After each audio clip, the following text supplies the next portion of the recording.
नारद मुनींनी श्रील व्यासदेवांना त्यांच्या हृदयामधल्या असंतुष्टतेचं कारण हे जाणून उपदेश दिला आणि स्वतःची पूर्ण जीवनकथा ऐकवली. ब्रह्मदेवांच्या मागच्या कल्पामध्ये घडलेली, म्हणजे ब्रह्मदेवांच्या आधीच्या दिवसामध्ये घडलेली आणि त्या दिवसामध्ये आणि आत्ताच्या दिवसामध्ये ब्रह्मदेवांची रात्र पण गेलेली आहे, जी की खूप मोठा कालावधी आहे. अराउंड 4,31,000 मिलियन इयर्स, 4.3 बिलियन एवढा मोठा कालावधी आहे.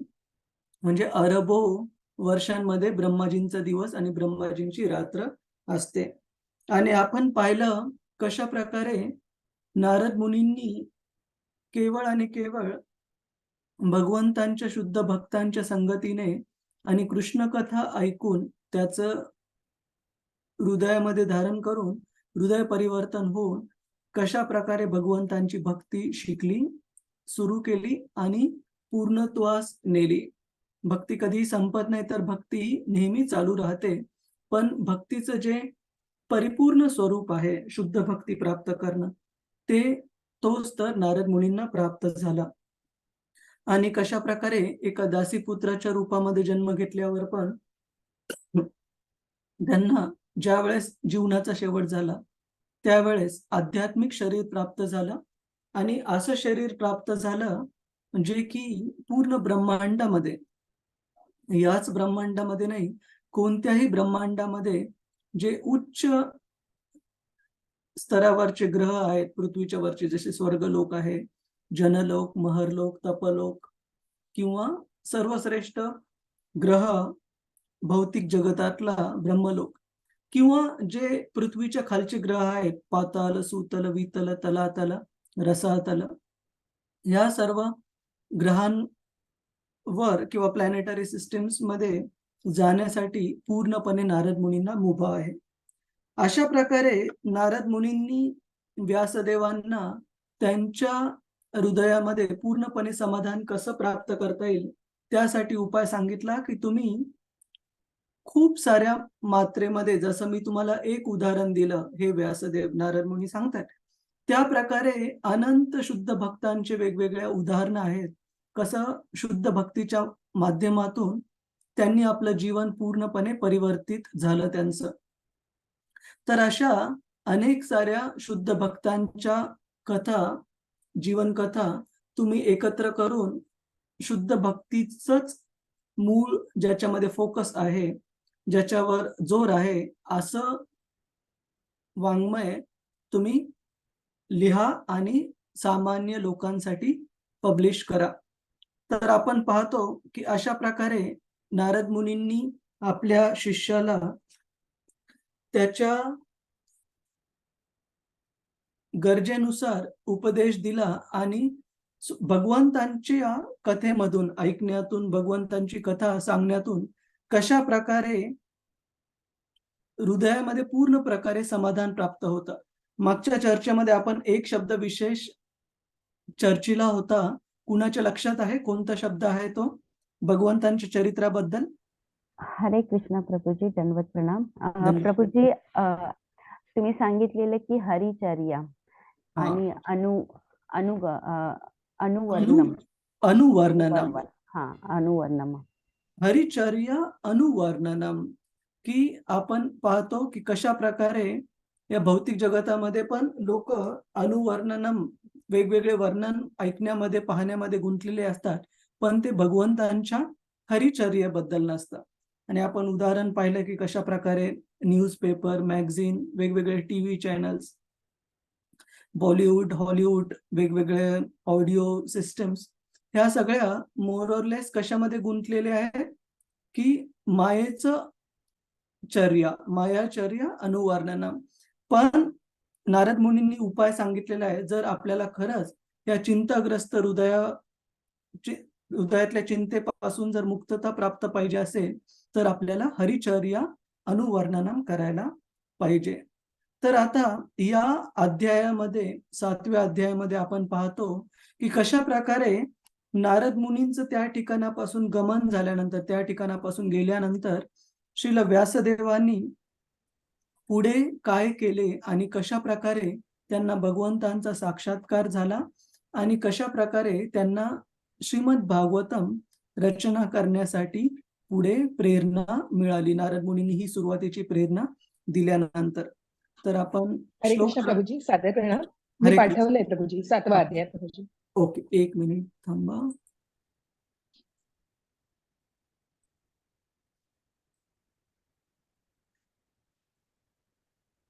हरे कृष्ण कृष्ण कृष्ण हरे हरे, हरे राम राम राम हरे हरे, हरे कृष्ण कृष्ण कृष्ण हरे राम हरे राम.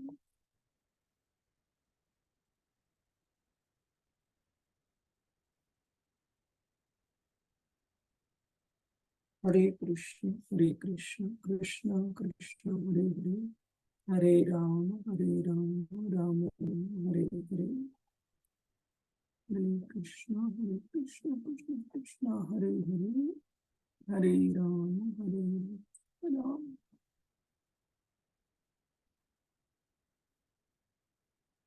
धन्यवाद. शेअर करतो. तर आपण पहिल्या श्लोकापासून सुरुवात करू. आपल्या सर्वांना दिसत आहे श्लोक? हो प्रभुजी. शौनक उवाच. शौनक वाचा. निर्गते नारदे सूत. निर्गते नारदे सूत. भगवान् बादरायणः.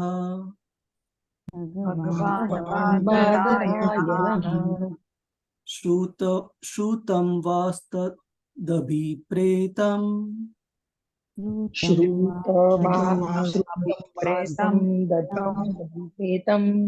श्रुतवान् तत् अभिप्रेतम्.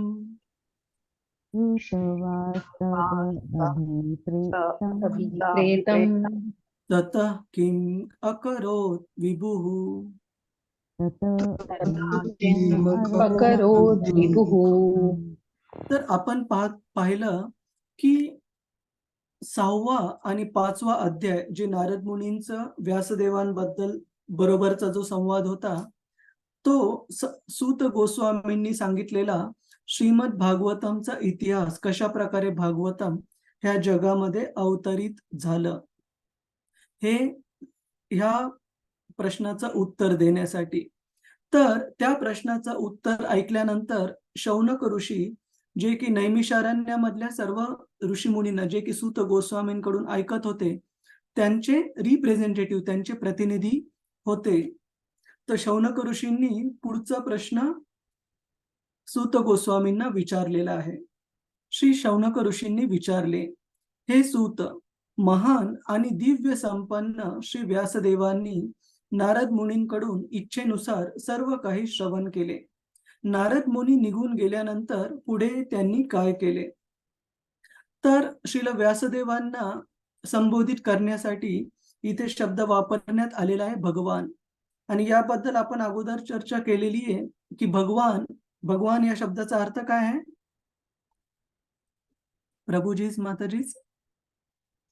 6 ऐश्वर्यांनी युक्त प्रभुजी. हा, 6 ऐश्वर्यांनी युक्त. Strength, wealth, beauty, fame, knowledge, रिनाउन्सिएशन.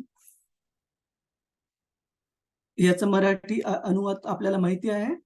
खूप सारी शक्ती, खूप सारे ऐश्वर्य, खूप सुंदर रूप, वैराग्य, खूप ज्ञान, अशा प्रकारचे हे 6 ऐश्वर्य आहेत.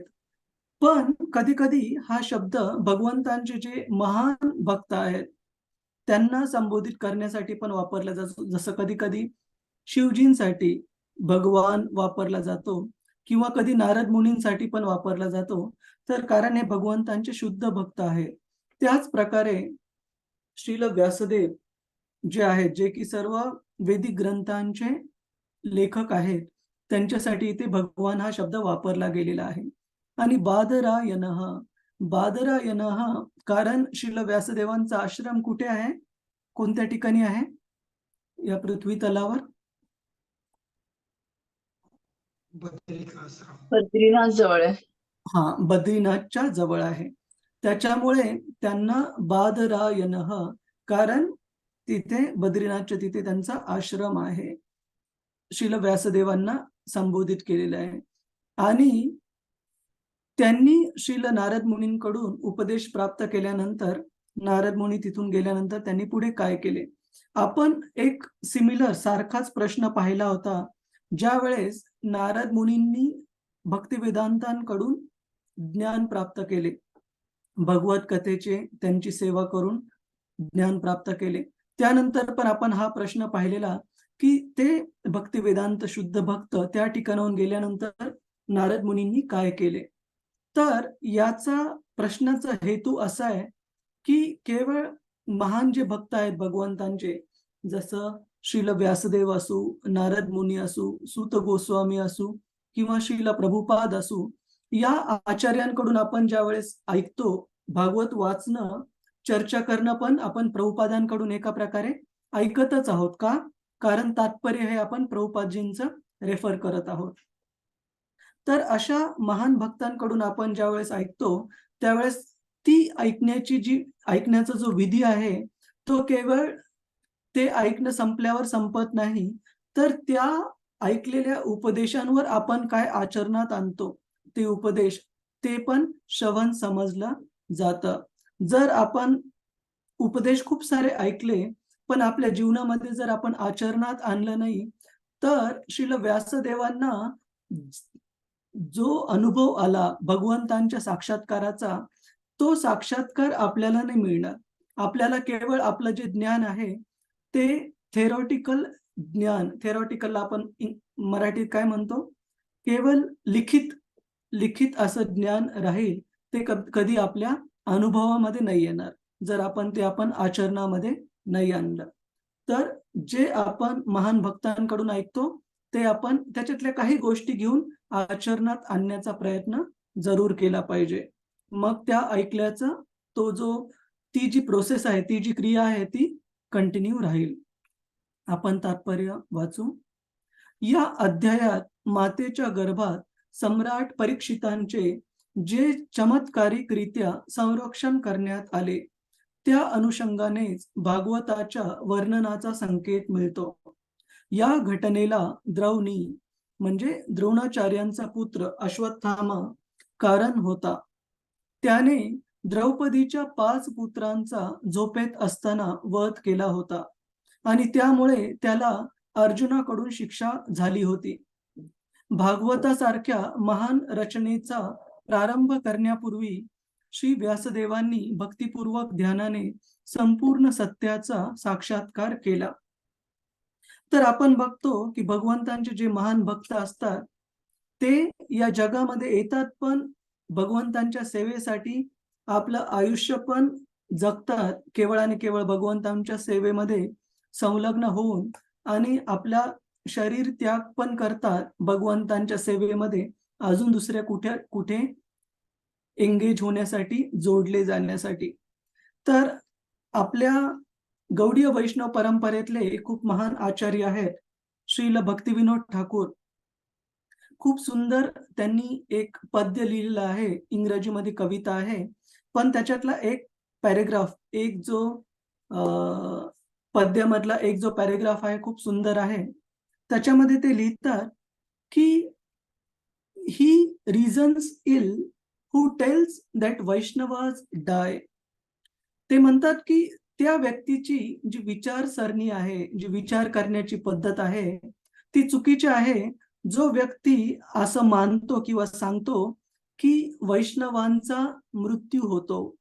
तो व्यक्ती चुकीचं सांगत आहे. का? Thou shall still live in their words. म्हणजे कारण वैष्णव गेल्यानंतर पण ते त्यांच्या उपदेशामध्ये, त्यांच्या शब्दांमध्ये तरीही जिवंत राहतात. वैष्णवाज die to live and live to spread the holy name around. Thou art still living in their sound. Vaishnavas die to live and live to spread the holy name around. कारण वैष्णवास हे मृत्यू स्वीकारतात, कारण ह्या जगातली त्यांची ज्या भगवंतांची सेवा आहे ती पूर्ण करून दुसऱ्या कोणत्या ठिकाणी जिथे भगवंतांची सेवा गरजेची आहे त्या ठिकाणी सेवेमध्ये जोडले जाण्यासाठी, आणि ज्या वेळेस ते या जगामध्ये असतात त्यावेळेस केवळ आणि केवळ भगवंतांचा गुण रूप नाम लीला इत्यादींचा प्रचार प्रसार करण्यामध्ये गुंतलेले असतात. तशाच प्रकारचे एक महान वैष्णव आपण भागवतामध्ये बघतो, परीक्षित महाराज. असं म्हणतात की परीक्षित महाराजांचा जन्म जो झाला तो केवळ आणि केवळ एका कारणासाठी झाला, श्रीमद भागवतम या ग्रंथाला लोकांच्या उद्धारासाठी या जगामध्ये आणण्यासाठी.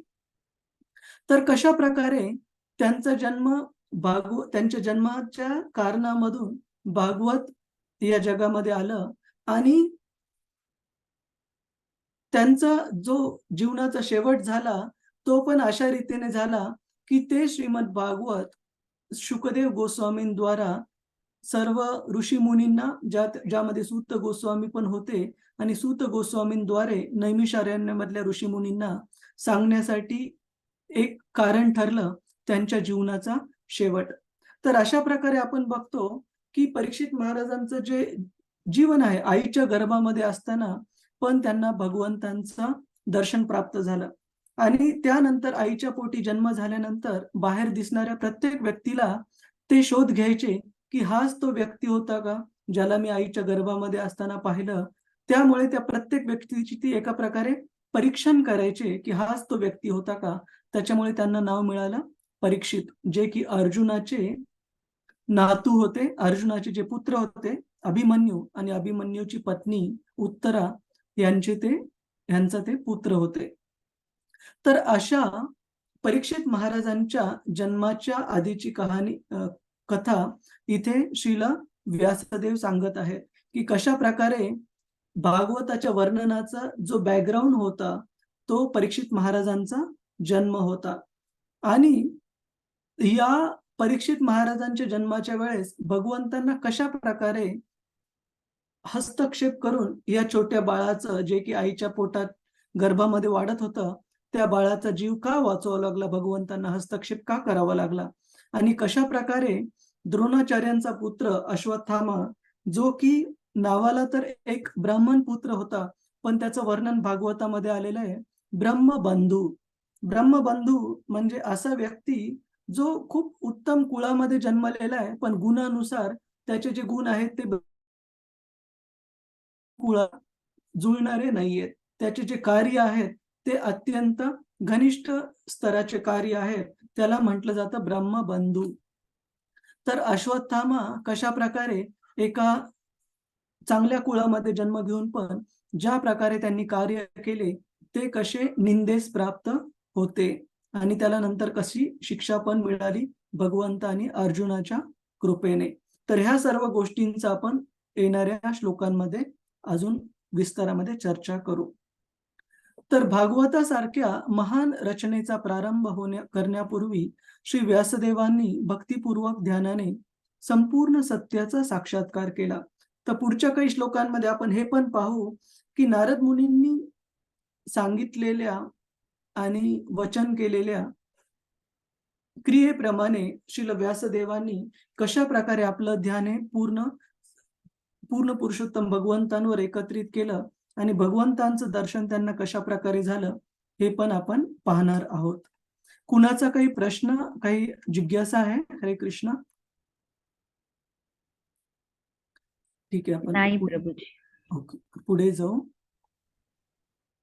सूत उवाच सूतवाच उवाच ब्रह्मनद्यां सरस्वत्यां ब्रह्मनद्या सरस्वत्यां आश्रमः पश्चिमे तटे आश्रम पश्चिमे तटे शम्याप्रास इति प्रोक्तः म्याप्रास इति प्रोक्तम् ऋषीणां सत्रवर्धनः ऋषीणां सद्रवर्धनम्. आपल्यापैकी कुणाला अनुवाद आणि तात्पर्य वाचायला आवडेल? हरे कृष्ण. कुमुद माताजी.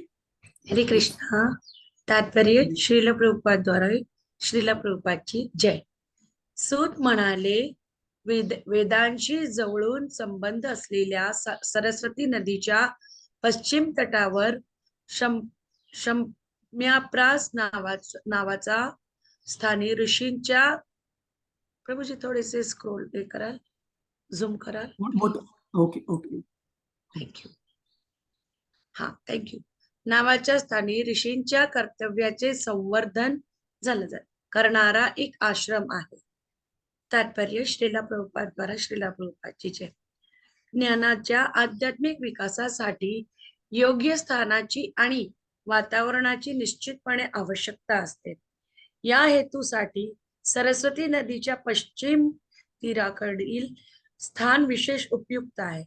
त्या बाजूला शम्याप्रास स्थानी व्यासदेवांचा आश्रम आहे.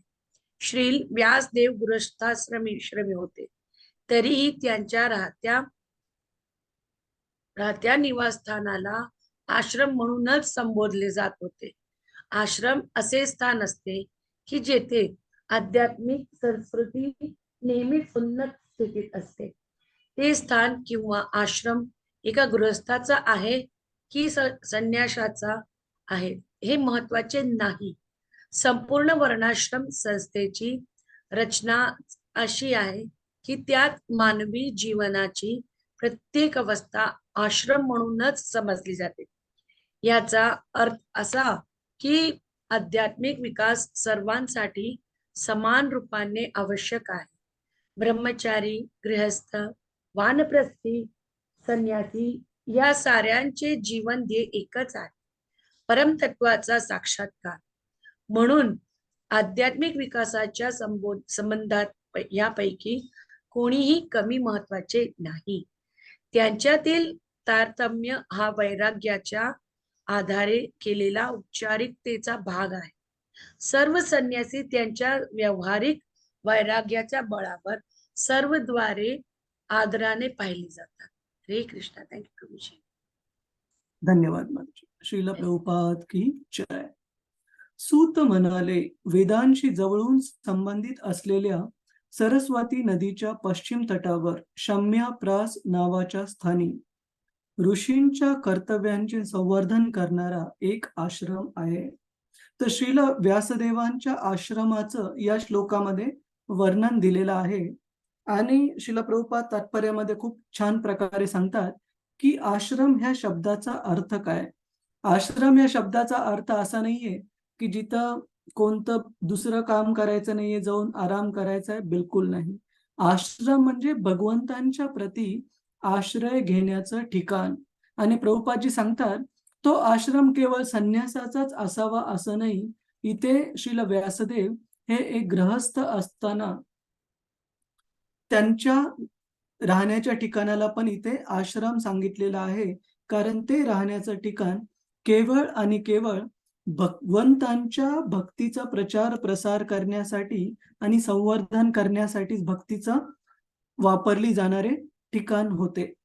असं सांगितलं जातं की आपण आपलं घर हे नेहमी स्वच्छ ठेवतो, की दिवसातून 2 वेळा कमीत कमी झाडून घेतो, त्याला व्यवस्थित मॉपिंग करतो. आणि कशामुळे हे सगळं करतो की घर स्वच्छ राहावं, आपल्याला तिथे प्रसन्न वाटावं, तिथं राहावं असं वाटावं. पण हे जे बाहेरचा ज्या प्रकारे आपण शुद्धता करतो आणि जी आपल्या डोळ्यांना दिसते ती महत्वाची आहे. पण शास्त्र आपल्याला सांगतं की केवळ बाहेरून डोळ्यांना दिसणारी स्वच्छता महत्वाची नाहीये.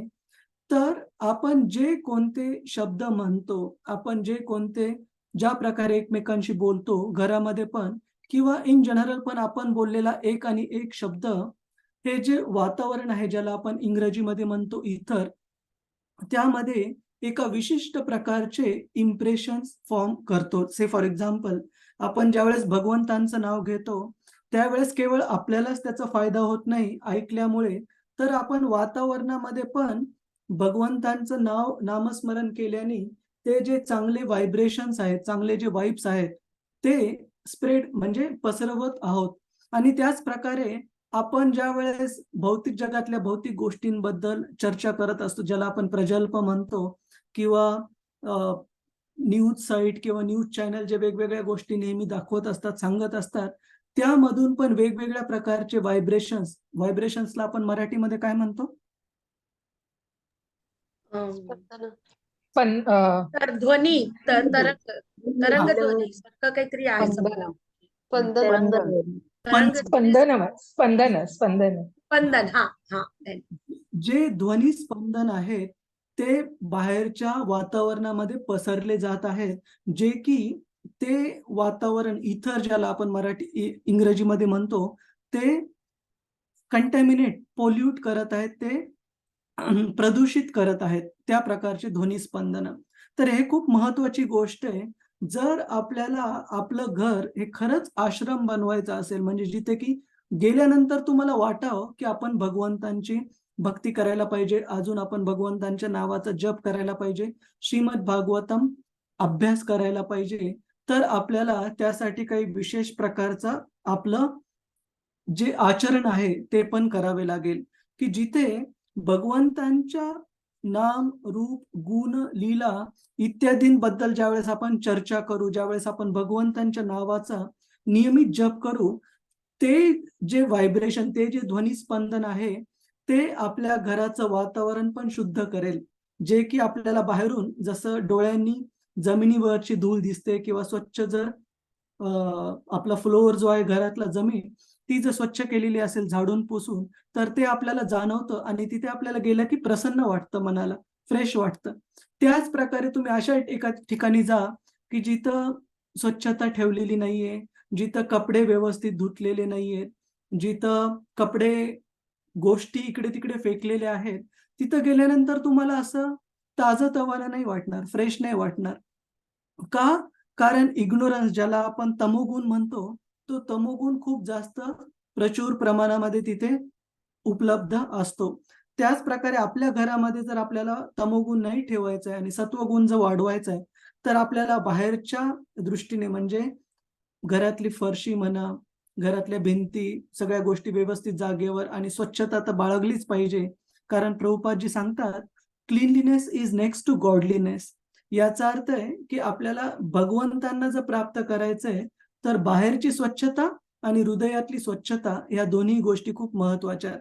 पण बाहेरच्या स्वच्छतेमध्ये जे डोळ्यांना दिसणारी स्वच्छता आहे, ती तर एक प्रकारची स्वच्छता झाली. दुसऱ्या प्रकारची स्वच्छता म्हणजे वातावरण स्वच्छ आणि आध्यात्मिक दृष्ट्या प्रगतीसाठी पोषक ठेवणे.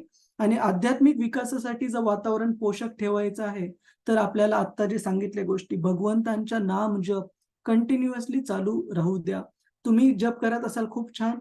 तुम्ही ज्यावेळेस जप करत नसाल त्यावेळेस थोड्या छोट्या आवाजामध्ये आपण कीर्तन चालू ठेवू शकता.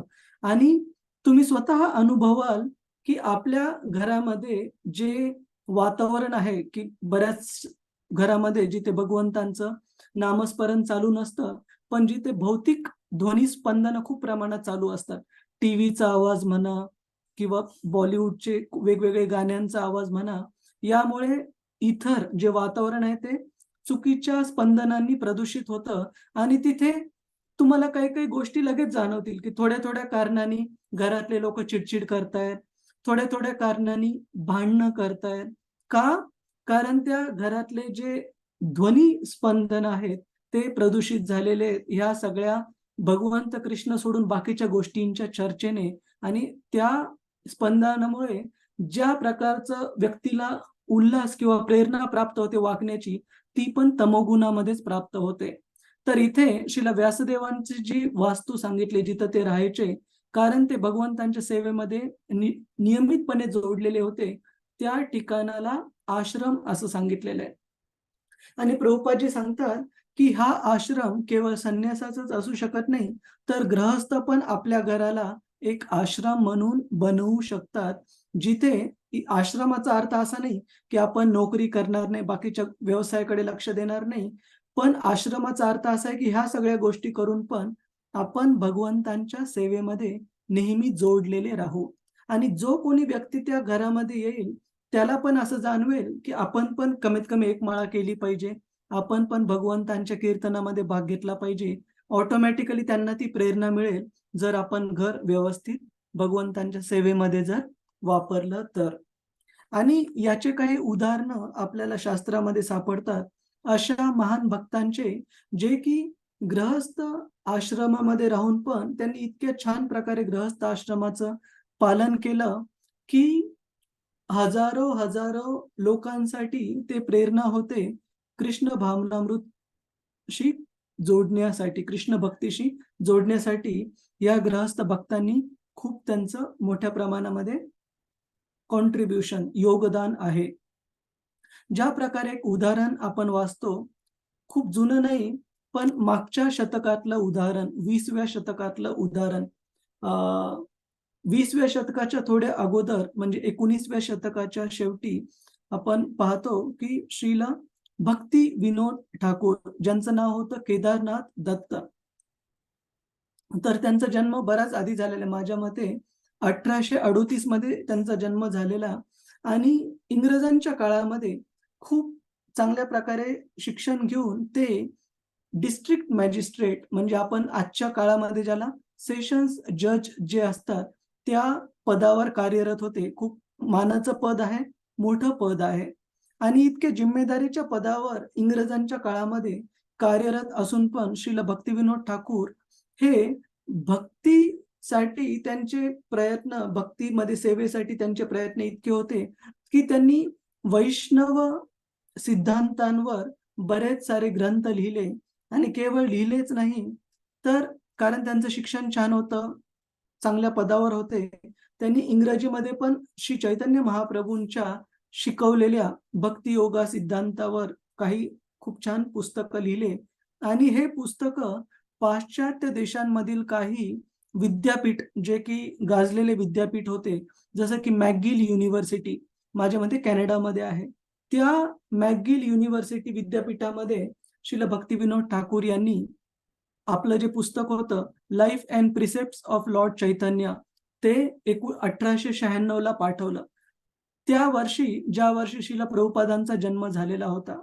तर सांगण्याचा अर्थ असा की एका गृहस्थ जीवनामध्ये राहून पण श्रील भक्तिविनोद ठाकूर यांचं भक्तीमधलं योगदान एवढं महान होतं की अनेक महान संन्यासी पण त्यांच्या घरी येऊन त्यांचा संग प्राप्त करण्यासाठी, त्यांच्याकडून भगवंतांबद्दल ऐकण्यासाठी नेहमी उत्सुक असायचे.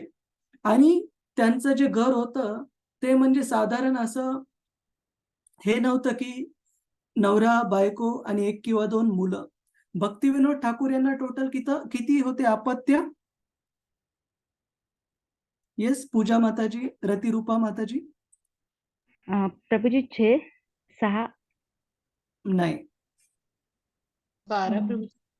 त्यांना टोटल 10 अपत्य होते. 10 आणि त्या 10 अपत्यांपैकी 7 मुलं होते, 3 मुली होत्या.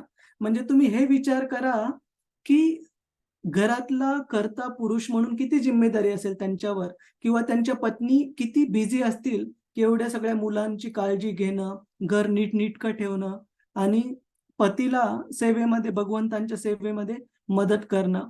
पण तरीही एवढी जिम्मेदारी मोठ्या प्रमाणात असताना पण पती आणि पत्नी दोघंही भगवंतांच्या सेवेमध्ये खूप छान प्रकारे जोडलेले होते. इनफॅक्ट श्रील भक्तिविनोद ठाकूर यांची दिनचर्या खूप प्रसिद्ध आहे. पूर्ण दिनचर्या तर मी सांगणार नाही, पण संक्षिप्त मध्ये सांगायला गेलं तर ते रात्री जवळपास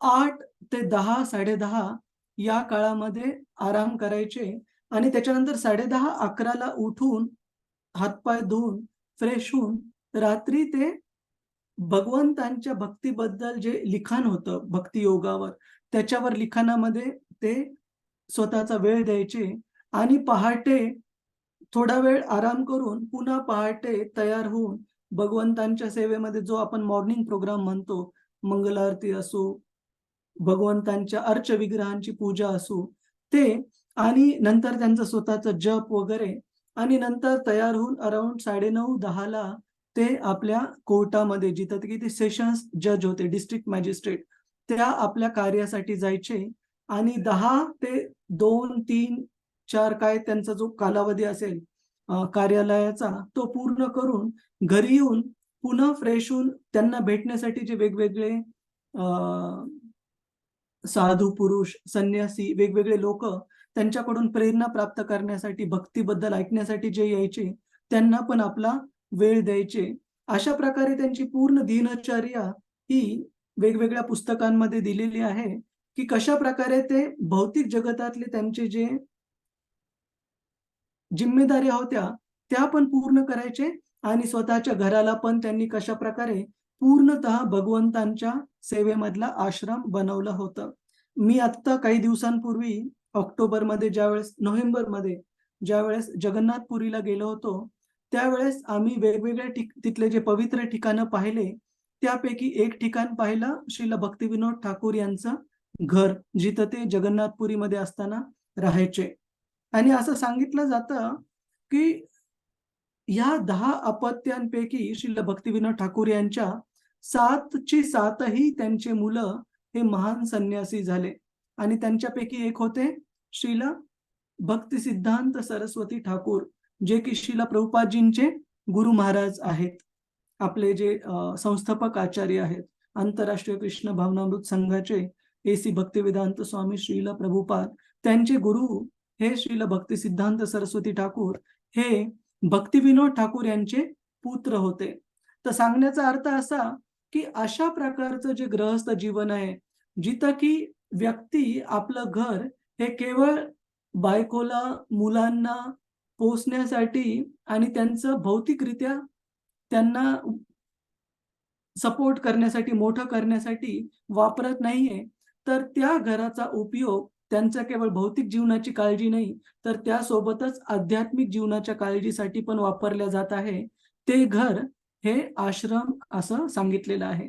आणि अशा प्रकारच्या आश्रमामध्ये जर आपण राहत असोल, तर भागवत सांगतं, की आपल्यासाठी फरक पडत नाही.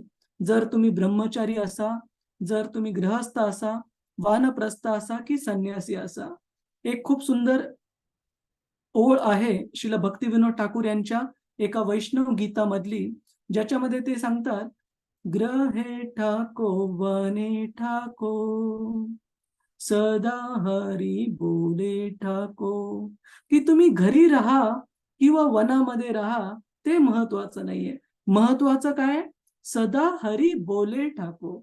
म्हणजे नेहमी आपण जिथे कुठे राहत असो, तिथे आपली चेतना काय आहे, तिथे आपण भगवंतांच्या भक्तीच्या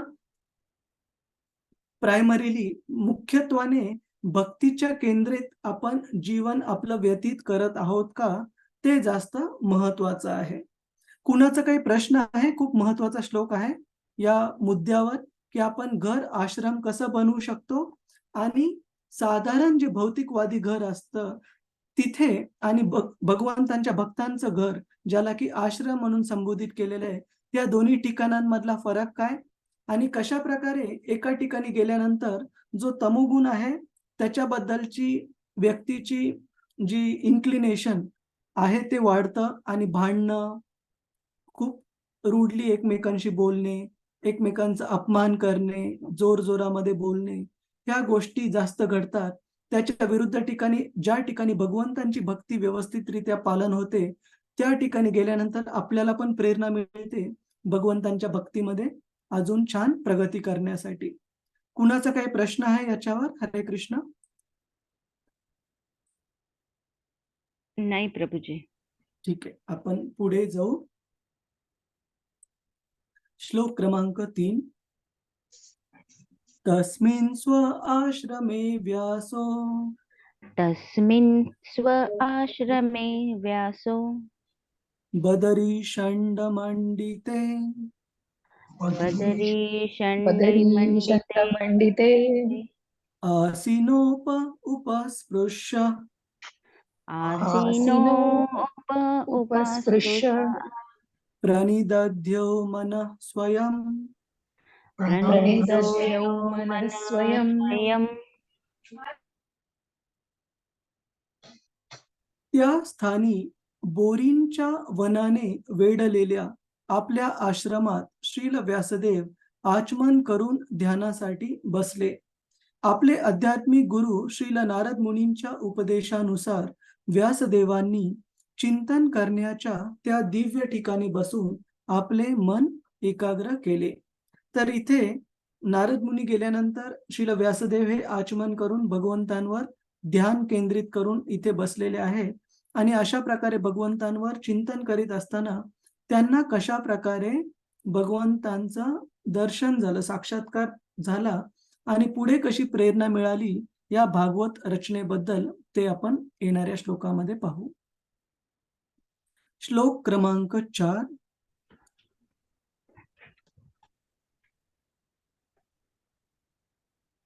भक्तियोगेन मनसी भक्तियोगेन मनसि मनसि सम्यक् प्रणीहिते मले सम्यक् प्रणिहिते ज्ञानी मले ते मले अपश्यत् पुरुषं पूर्णं अपश्यत पुरुषं पूर्णं मायां च तदपाश्रयम्. मायां च तदपाश्रयम्. तदाश्रयनम्. आपल्यापैकी कुणाला वाचायला आवडेल? हरे कृष्ण. हरे कृष्ण प्रभुजी. हरे कृष्ण. संजय प्रभुजी. यस प्रभुजी. हरे कृष्ण प्रभुजी. शीलपाद प्रभू की जय. त्यांनी आपले मन भक्ती योगाद्वारे पूर्णपणे एकाग्र केले. तेथे भौतिकतेचा स्पर्शही नव्हता. अशा स्थितीत त्यांनी भगवंताचे बहिरंगा शक्तीसह दर्शन घेतले. बहिरंगा शक्ती पूर्णपणे भगवंताच्या नियंत्रणात होती. तात्पर्य, भक्तियोगाचेच परमसत्याचे सन्मय दर्शन करता येणे शक्य आहे. भगवद्गीतेत देखील हे निर्धारित केले आहे. केवळ प्रेममय सेवेच्या प्रक्रियेनेच कोणीही परमसत्य पूर्ण पुरुषोत्तम भगवंतांचा पूर्णपणे साक्षात्कार करू शकतो आणि अशा पूर्ण ज्ञानाने तो भगवंताच्या राज्यात प्रवेश करू शकतो. निराकार ब्रह्माच्या किंवा स्थान विशिष्ट परमात्म्याच्या एकाग्री साक्षात्काराने कोणीही भगवंताच्या धामात प्रवेश मिळू शकत नाही. श्री नारदांनी शील व्यासदेवांना भगवंत आणि त्यांच्या चरित्रावरील दिव्य चिंतनात एकरस होण्याचा समुपदेशक दिला. शील व्यासदेवांनी ब्रह्मज्योतीचे ध्यान केले नाही, कारण ब्रह्मज्योती परम सत्याचे अत्याधिक स्वरूप आहे. पुरुषोत्तम भगवंतांना समजणे ही परमदृष्टी आहे. भगवद्गीतेत 7.19 म्हटले आहे, वसुदेवाय सर्वमिती उपनिषेधात.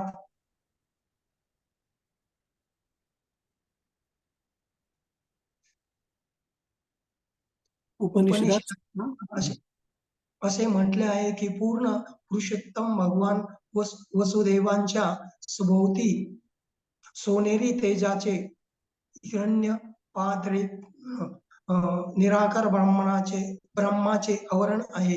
भगवंतांच्या कृपेने जेव्हा ते आवरण दूर होते तेव्हा खऱ्या अर्थाने परम सत्याच्या मुखाचे दर्शन होते. तेथे परम सत्याचा उल्लेख पुरुष अथवा व्यक्ती असा केलेला आहे. परम पुरुष भगवंताचा उल्लेख अनेक वैदिक शास्त्रातून आहे. भगवद्गीतेत पुरुष हे शाश्वत मूळ व्यक्ती आहेत अशी पुष्टी केली आहे. परम भगवान पूर्णतम पुरुष आहे. त्यांच्या अनेक शक्ती आहेत. त्यापैकी विशेषतः अंतरंगा, बहिरंगा व तटस्थ या शक्ती प्रमुख आहेत. या ठिकाणी ज्या शक्तीचा उल्लेख आहे ती बहिरंगा शक्ती आहे. हे तिच्या कार्याच्या वर्णनावरून समजेल. अंतरंगा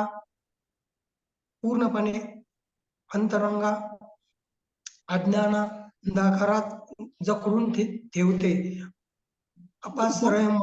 हे पद 2 ओळी राहिल्या पाहिजे. अंतरंग शक्ती ही ज्याप्रमाणे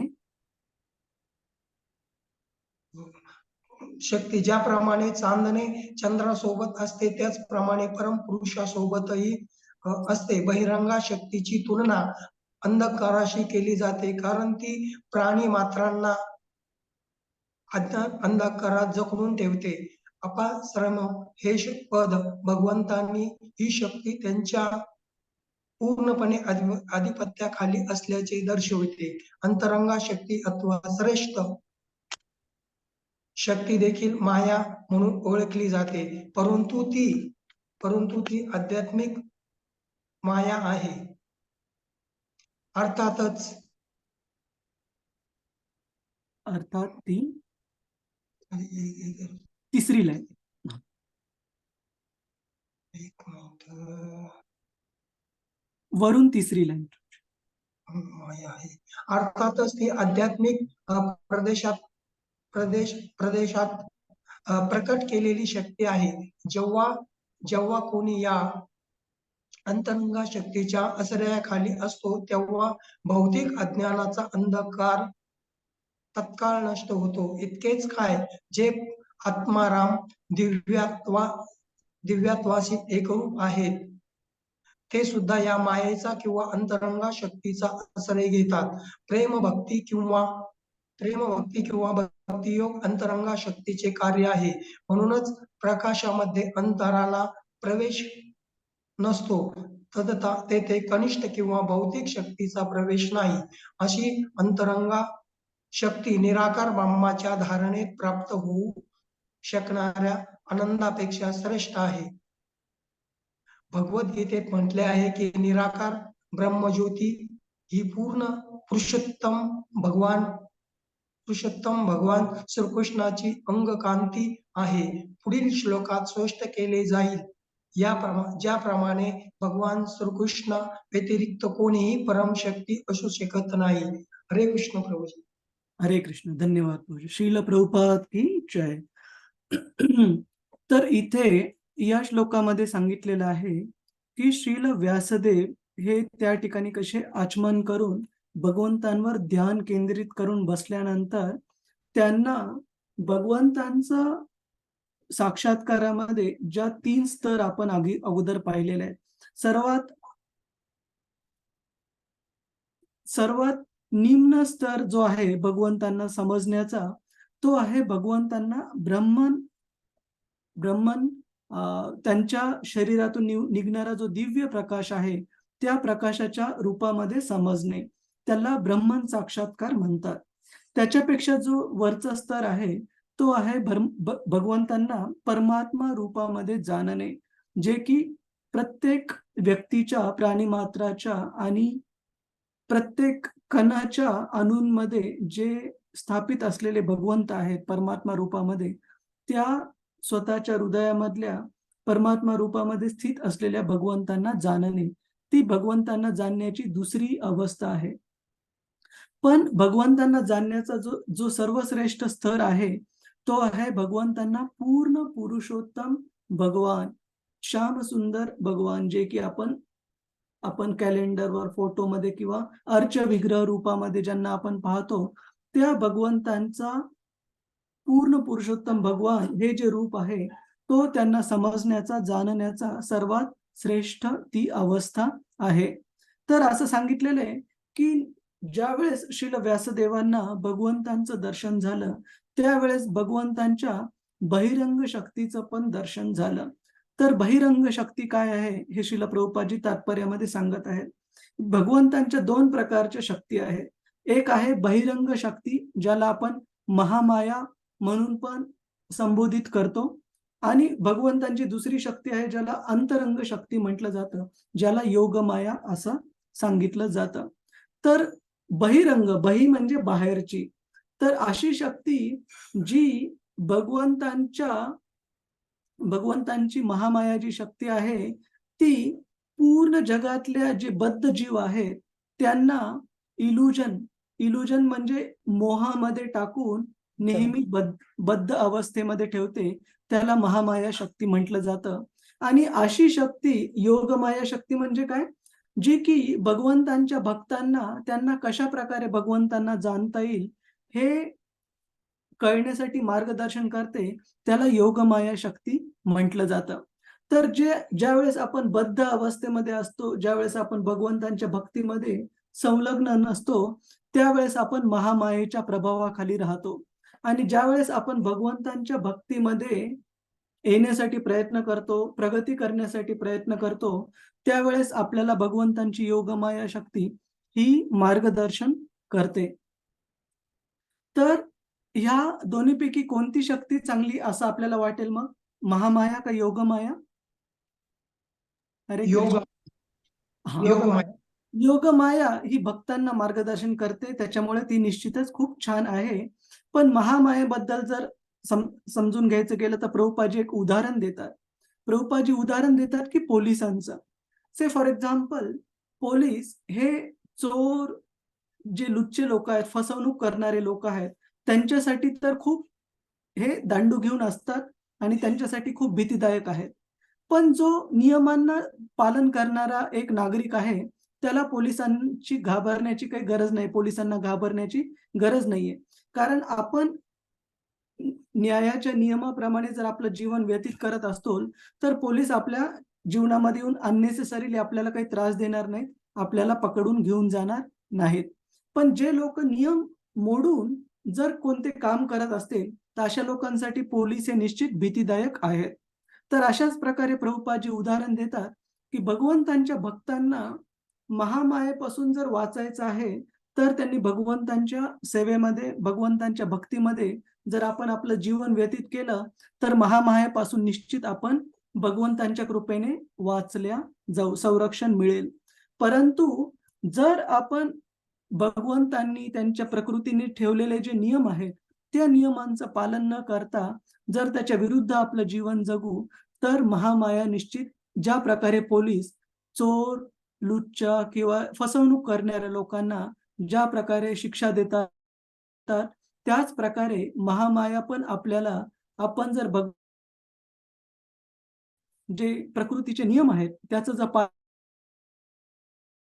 अवस्थेमध्ये बद्ध जीवांना महामायेकडून काय मिळतील? दांडू मिळतील. तर ह्या दोन्हीही ज्या भगवंतांच्या शक्ती आहेत आणि अंतरंग शक्ती, ज्याला योग माया म्हणतात, ह्या दोन्ही महत्वाचं कार्य करत आहेत भगवंतांसाठी. का? कारण पोलीस जर डिपार्टमेंट राहणार नाही, तर चोर, लुच्चे लोक हे जे नियमांचं पालन करणारे जे लोक आहेत त्यांना जगू देणार नाहीत. त्याच्यामुळे पोलीस हे तेवढेच महत्वाचे आहेत. त्याचप्रमाणे महामाया तेवढीच महत्वाची आहे की ज्या लोकांना भक्तीमध्ये रस नाहीये, ज्यांना भौतिक नियम, प्रकृतीने दिलेले नियम पालन करण्यामध्ये रस नाहीये, ज्यांना त्या नियमाच्या विरुद्ध जायचंय, त्यांना शिक्षा देण्यासाठी महामाया पण तेवढीच महत्वाची आहे. कुणाला काही प्रश्न आहे या मुद्द्यावर? हरे कृष्णा. महामाया आणि योगमाया या मुद्द्यावर? नाही प्रभूजी. आणि इथे सांगितलंय महामाया ही कशा प्रकारे भगवंतांच्या सोबत असते. ज्याप्रमाणे आपण ज्यावेळेस सूर्यप्रकाशात चालत असताना आपल्या पाठीमागे सावली असते, त्याचप्रमाणे भगवंतांच्या सावलीच्या रूपामध्ये ही महामाया शक्ती, इथे चंद्रमाचं उदाहरण दिलेलं आहे. एक मिनिट, कुठे गेलं ते चंद्रमाचं उदाहरण? हा, हे अंतरंग शक्ती सांगितले, बहिरंग नाही. बहिरंग शक्ती ज्याप्रमाणे व्यक्तीच्या पाठीमागे सावली असते, त्याप्रमाणे भगवंतांच्या सावलीप्रमाणे त्यांच्या पाठीमागे बहिरंग शक्ती असते. आणि अंतरंग शक्ती काय आहे? अंतरंग शक्तीचं उदाहरण दिलंय, ज्याप्रमाणे चंद्रासोबत चांदणे असते, त्याच प्रकारे भगवंतांसोबत त्यांची अंतरंग शक्ती, योगमाया शक्ती पण असते. तर बहिरंग शक्तीची तुलना ही अंधकाराशी केली, ज्याप्रमाणे आपण सावली सांगितलं. आणि ज्याप्रमाणे सावलीमध्ये हा नेहमी अंधार किंवा उजेड प्रखर प्रमाणामध्ये नसतो. उन्हामध्ये जर आपण उभं राहिलो, तर सावलीमध्ये, उन्हामध्ये जेवढं आपल्याला प्रखरतेने दिसेल तेवढं सावलीत दिसणार नाही, कारण त्यावेळेस सावली म्हणतो त्याला आपण, प्रकाश झाकला जातो. त्याचप्रमाणे भगवंतांची जी बहिरंग शक्ती आहे सावलीप्रमाणे, ती बद्ध जीवांना त्यांच्या अज्ञान बंधनामध्ये अडकून ठेवते. अज्ञान अज्ञान अंधकारात जखडून ठेवते. तर हे महामायेचं कारण आहे. तर या नंतरचे श्लोक क्रमांक 5 पासून आपण पुढच्या सेशनमध्ये पाहू. आणि पुढच्या आठवड्यामध्ये मी एका आठवड्यासाठी कुआलालंपूरला जात आहे. पण मोस्टली तिथला जर ऑफिसचा शेड्यूल वगैरे काही खूप जास्त स्ट्रेस नाही असेल तर आपण मंगळवारी निश्चित भेटू. तर रतिरूपा माताजी किंवा पूजा माताजींच्या द्वारे मी आपल्या सगळ्यांना कळवेल. आपला कुणाचा काही प्रश्न आहे आजच्या आपल्या चर्चेवर? हा येणारा भाग भागवताचा खूप खूप महत्वाचा आहे. याच्यामध्ये आपण खूप आणि इंटरेस्टिंग पण आहे की तत्वज्ञान तर आहेच, पण त्याच्यासोबत भगवंतांच्या सुंदर लीलांचं वर्णन आहे की कसं भगवंत आपल्या भक्तांना, शुद्ध भक्तांना कोणत्याही स्थितीत कसं एकटं सोडत नाहीत. याच्याबद्दल खूप छान चर्चा आहे की भगवंतांनी कशा प्रकारे उत्तरा या आईच्या पोटामध्ये जाऊन पण त्यांच्या पोटातल्या बाळाला ब्रह्मास्त्रापासून वाचवलं. खूप सुंदर वर्णन आहे याच्यावर. हरे कृष्ण.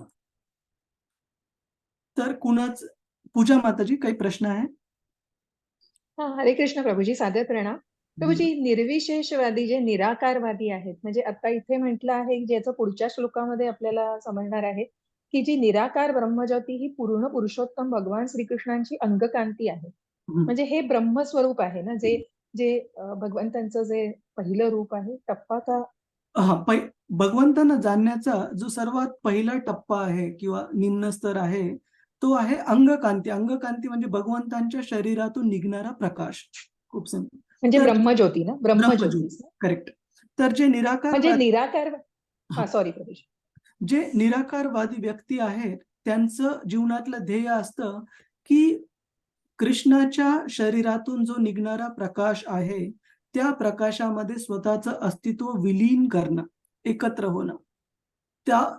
त्याला निराकारवादी म्हणतात की ज्यांना ह्या ब्रह्मज्योतीमध्ये आपलं स्वतःचं अस्तित्व विलीन करायचं.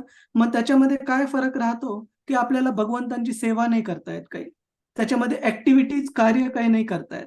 मग ज्यावेळेस कार्य करायची इच्छा होईल त्यावेळेस व्यक्तीला पुन्हा जन्म घ्यावा लागेल. पण त्याच्या विरुद्ध जे भक्त भगवंतांच्या पूर्ण पुरुषोत्तम रूपाला, जे की सर्वश्रेष्ठ स्तर आहे भगवंतांना जाणण्याचा, त्यांच्या सेवेमध्ये जोडले जातात. भगवत धामात गेल्यावर पण त्यांचे कार्य चालू राहतात भगवंतांच्या सेवेमध्ये. म्हणजे हे निराकारवादी पुढे जाऊ शकतात ना पुढच्या टप्प्यांवर, पण मायावादी आणि निराकारवादी हे वेगळे. मायावादी जे पूर्ण अस्तित्वच मान्य करत नाही भगवंतांचं, बरोबर? भगवंतांचं बेसिकली मायावादी हे भगवंतांचं जे रूप आहे त्याला मायेचं रूप मानतात. जसं की आपलं जे शरीर आहे हे शरीर पंचमहाभूतांनी बनलेलं आहे. अर्थ, वॉटर, फायर, एअर, इथर. हे मायावादी असं मानतात की भगवंतांचं जे शरीर आहे ते पण आपल्या शरीराप्रमाणेच मायेने बनलेलं आहे. हे मायावादी म्हणतात आणि हे कृष्णांच्या प्रती अपराध करतात. आणि निराकारवादी जे आहेत त्यांच्या जीवनाचं जे ध्येय असतं ते भगवंतांच्या ब्रह्मज्योतीमध्ये आपलं अस्तित्व विलीन करणे. तर हे जे शब्द आहेत मायावादी आणि निराकारवादी, बेसिकली मायावाद हे भगवंतांचं जे महत्व आहे ते कमी करत आहेत ते, कारण त्यांचं दिव्य शरीर ते मान्यच करत नाहीत. त्यांचे दिव्य अवयव हे मान्यच करत नाहीत ते. त्यांना वाटतं की भगवंत पण या भौतिक जगात आल्यानंतर तुमच्या माझ्यासारखं त्यांचं हाडामासांचं शरीर आहे, पण असं भगवंतांचं शरीर नाहीये. नाही. आणि याच श्लोकाच्या सुरुवातीला व्यासमुनींनी या परमसत्याचं हे केलेलं नाहीये. म्हणजे सुरुवातीला जे ब्रह्मज्योतीचं दिलंय, तर जे विश्वामित्रांचं दाखवलंय की जे ब्रह्मज्योतीवर ध्यान हे करतात, तर तसं इथे दिलंय की व्यासमुनींनी ते केलेलं नाहीये. केलेलं नाहीये, तर करेक्ट. म्हणजे नाहीये. हा, कारण भगवंतांचे जे भक्ती मार्गातले जे आहेत ना माताजी भक्त, ते ब्रह्मज्योतीवर ध्यान करत नाहीयेत. तर ते करत नाही. भगवंतांचं जे सर्वश्रेष्ठ रूप आहे पूर्ण पुरुषोत्तम भगवान श्यामसुंदर, भगवान रूप. त्यांच्या रूपावर ध्यान केंद्रित करण्यामध्ये ते रस घेतात. Yes Prabhu. Thank you so much Prabhuji. Hare Krishna. हरे कृष्ण. अजून एका माताजींचा मन मोहिनी व्रज राणी माताजी. हरे कृष्ण. हरे कृष्ण प्रभूजी. सादर प्रणाम. हरे कृष्ण. प्रभूजी, तिसरं लाईन आहे ना शेवटून, की अशी अंतरंग शक्ती निराकार ब्रह्माच्या धारणेत प्राप्त होऊ शकणाऱ्या आनंदापेक्षा श्रेष्ठ आहे. हा. म्हणजे इथे काय सांगायचं श्रील प्रभुपादांना हे नीटसं आकलन होत नाहीये. हे की थोडं बेसिकली अध्यात्माच्या मार्गावर जे कोणी व्यक्ती आहेत 3 स्तर आपण कन्सिडर करू जे भागवतात दिले. पहिला स्तर आहे भगवंतांच्या ब्रह्मज्योती विलीन होण्याची इच्छा ठेवणे. दुसरा स्तर आहे भगवंतांच्या परमात्मा रूपाचा जे की हृदयामध्ये स्थित आहे साक्षात्कार करणे. आणि तिसरा स्तर आहे भगवंतांचा पूर्ण पुरुषोत्तम भगवान जे रूप आहे त्यांच्या सेवेमध्ये जोडल्या जाणे. तर हे अध्यात्माचे तिन्ही मार्ग पालन करणारे जे व्यक्ती आहेत ते याच्यासाठी पालन करत आहेत की त्यांना त्याच्यातून काही रस प्राप्त होत आहे, काही आनंद प्राप्त होत आहे. त्याशिवाय कोणीच आपलं पूर्ण जीवन वगैरे त्याग करून एवढा याच्यासाठी पालन करणार नाही.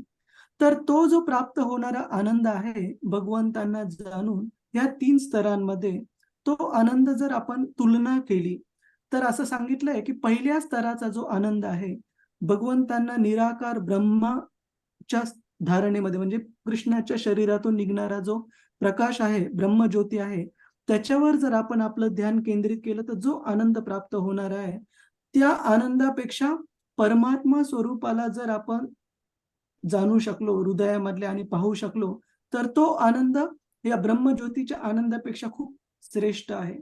आणि त्या परमात्मा स्तराच्या अनुभवाच्या आनंदापेक्षा भगवंतांच्या पूर्ण पुरुषोत्तम भगवान रूपाला जाणून घेण्यामध्ये त्यांच्या सेवेमध्ये जोडण्यामध्ये जो आनंद आहे तो त्या परमात्मा साक्षात्काराच्या आनंदापेक्षा खूप श्रेष्ठ आहे.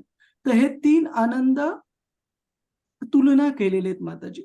तर अंतरंग शक्तीचा जो अशी अंतरंग शक्ती निराकार ब्रह्माच्या धारणेत प्राप्त होऊ शकणाऱ्या आनंदापेक्षा श्रेष्ठ आहे. अंतरंग शक्तीचा आनंद म्हणजे भगवंतांच्या सेवेमध्ये जोडल्या जाण्याचा पूर्ण पुरुषोत्तम भगवान जो की सर्वोच्च स्तर आपण सांगितला तो आनंद या 3ऱ्या स्तराच्या आनंदापेक्षा खूप श्रेष्ठ आहे माताजी. आणि कसं जाणू शकतो आपण हे की असे खूप सारे बरेच प्रकारचे लोक म्हणजे भक्त आहेत जे की अगोदर निराकारवादी होते. जसं की 4 कुमार शास्त्रामध्ये दिलेले, जसं की शुकदेव गोस्वामी.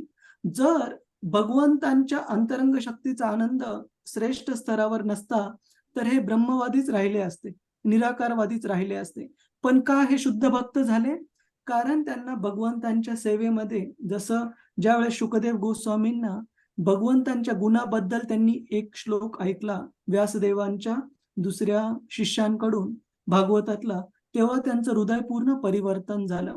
आणि अशा प्रकारे भगवंतांच्या सेवेतला मिळाल्यानंतर जो आनंद आहे तो आनंद या ब्रह्मधारणेच्या आनंदाशी तुलना होऊ शकत नाही माताजी. हा ब्रह्मधारणेचा आनंद हा खूप निम्न स्तरावर सांगितलेला आहे. ठीक आहे. हरे कृष्ण. हरे हरे कृष्ण. कृष्ण. खूप छान आकलन झालं. खूप खूप धन्यवाद प्रभूजी. हरे कृष्ण. शिरीष तारे प्रभूजी.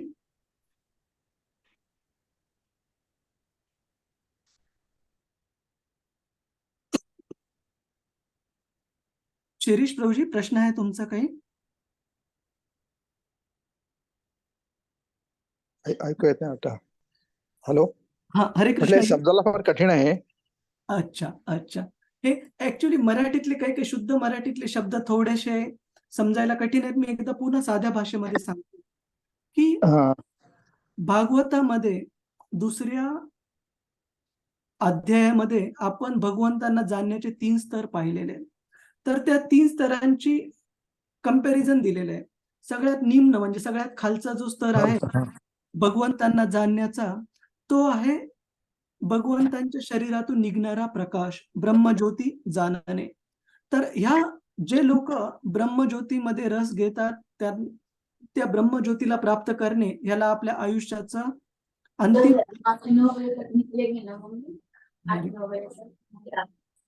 अंतिम ध्येय ठरवतात त्या लोकांना म्हणतात निराकारवादी. आणि त्या लोकांना जे जीवनातलं अंतिम लक्ष्य प्राप्त होतं ते आहे ब्रह्मज्योतीमध्ये स्वतःचं अस्तित्व विलीन करणं. पण याच्यामध्ये प्रॉब्लेम हा आहे की आपल्याला भगवंतांची सेवा नाही करू शकत आपण काही, कारण आपलं अस्तित्व विलीन झालेलं आहे त्या ब्रह्मज्योतीमध्ये. त्याच्या वरचा स्तर आहे भगवंतांना परमात्मा रूपामध्ये जाणणे. जे की हे करतात, योगीच करतात. ध्यानावस्थित तद्गतेन मनसा, जे योगी आपल्या हृदयामध्ये भगवंतांवर ध्यान करून परमात्मा रूपामध्ये त्यांना जाणतात, तो दुसरा स्तर सांगितलेला आहे. आणि तो जो आनंद आहे परमात्मा रूपामध्ये जाणणं, हे निम्न स्तराच्या ब्रह्मज्योतीला जाणण्याच्या आनंदापेक्षा श्रेष्ठ आहे. पण त्या परमात्मा स्तराच्या आनंदापेक्षा श्रेष्ठ स्तर आहे भगवंतांना पूर्ण पुरुषोत्तम भगवान, ज्यांना श्यामसुंदर पण म्हणतो आपण, त्या रूपामध्ये जाणणं आणि त्यांच्यासोबत आदान प्रदान करणं, त्यांच्यासोबत त्यांना सेवा अर्पण करता येणं, तो जो आनंद आहे तो सर्वश्रेष्ठ सांगितला आहे, जो की या ब्रह्मज्योतीच्या जाणण्याच्या आनंदापेक्षा खूप श्रेष्ठ आहे. प्रभूजी क्लिअर आहे? शिरीष तारे प्रभूजी, हरे कृष्ण. हा, आता थोडं थोडं समजत आहे प्रभूजी. आणि हे खालचे दोन जरी नाही कळाले ना, काही हरकत नाही. ब्रह्मज्योती नाही कळालं, परमात्मा नाही कळालं, पण जे टॉप मोस्ट आहे, जे आपण भक्तीमध्ये ज्याच्यासाठी प्रयत्न करतो की भगवंतांना पूर्ण पुरुषोत्तम भगवान या रूपामध्ये जाणणं, श्यामसुंदर भगवान या रूपामध्ये जाणणं, तेवढं समजून घ्या, तेवढं पण पर्याप्त. ठीक आहे प्रभूजी. थँक्यू. हरे थँक्यू प्रभूजी. वंश कल्पतरुभ्यश्च कृपा सिंधुभ्य एव च पतितानां पावनेभ्यो वैष्णवेभ्यो नमो नमः. अनंत कोटि वैष्णव वृंद की जय. वैष्णव ठाकुर की जय. श्रील प्रभुपाद की जय. हरे कृष्ण प्रभुजी. हरे कृष्ण हरे प्रभूजी, कृष्ण दंडवत प्रणाम. प्रभूजी, सादर प्रणाम. धन्यवाद. थँक्यू सो हरे मच कृष्ण प्रभूजी. हरे सादर कृष्ण. प्रणाम. हरे हरे कृष्ण. कृष्ण. हरे कृष्ण.